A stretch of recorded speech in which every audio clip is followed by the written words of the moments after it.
విభజన సమస్యల పరిష్కారానికి చొరవ తీసుకుని గౌరవ ముఖ్యమంత్రి రేవంత్ రెడ్డి గారికి నేనే లేఖ రాశాను. తెలంగాణ ముఖ్యమంత్రి సానుకూలంగా స్పందించారు. తెలుగు వారు ఐకమత్యంగా ఉండాలి. రెండు రాష్ట్రాలు వేరైనా ఎవరి పాలన వారిదైనా ఎవరైనా మన తెలుగు వారి జోలికి వస్తే మాత్రం మేము ఒకటే అని కలిసికట్టుగా పోరాడి సాధించుకోవాలని రెండు రాష్ట్రాల గొడవలు పెట్టుకోకుండా కొంతమంది కోరుకుంటున్నారు. వాళ్ళ ధోరణి మారాలి. నిన్న కూడా నేను ముఖ్యమంత్రి అవుతానే నేనే లెటర్ రాశాను రేవంత్ రెడ్డి గారికి, గౌరవ ముఖ్యమంత్రి గారికి. రెండు రాష్ట్రాల మధ్య కొన్ని సమస్యలు ఉన్నాయి, ఈ సమస్యల్ని పరిష్కారం చేద్దాం, నేను వచ్చి మిమ్మల్ని కలుస్తానని నేనే చొరవ తీసుకున్నాను. దానికి తెలంగాణ ముఖ్యమంత్రి సానుకూలంగా స్పందించారు. అందుకు ఈ సభ ద్వారా కూడా మనస్ఫూర్తిగా ధన్యవాదాలు తెలియజేస్తున్నాను.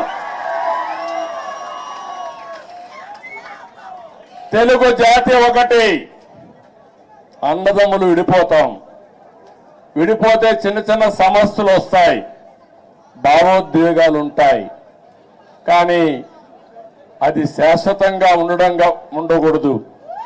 ఎప్పుడైనా అన్నదమ్ములు విడిపోయినా బయట వాళ్ళు మన మీదకి వస్తే మన ఇద్దరం ఒకటేనని చెప్పి నిరూపిస్తామన్నా కాదా అని మిమ్మల్ని అడుగుతున్నా. ఆ ఐకమత్యం